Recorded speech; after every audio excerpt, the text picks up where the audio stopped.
Nagkasundo ang Israel at Iran na magpatupad ng ceasefire o tigil putukan.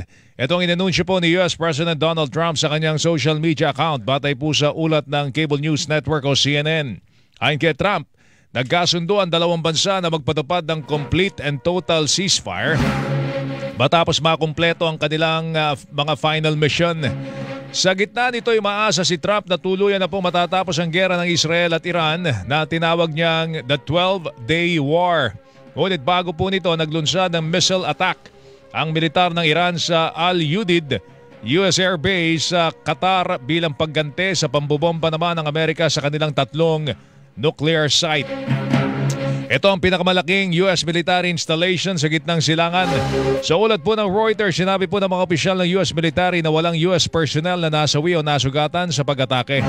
Sinabi naman ng Defense Minister ng Qatar na harang ng kanilang air defense ang mga missile. Bago po nito, isinara ng Qatar ang kanilang airspace matapos matanggap ang advance warning o paunang babala mula naman sa Iran. Isinara na rin ng Bahrain ang kanilang airspace. Pinagana na ng US Ain al-Assad Air Base sa Iraq ang kanilang air defense system habang naka-full alert ang military base po ng Amerika sa Syria para naman sa posibleng pag-atake ng Iran o mga militia group na sumusuporta sa Iran.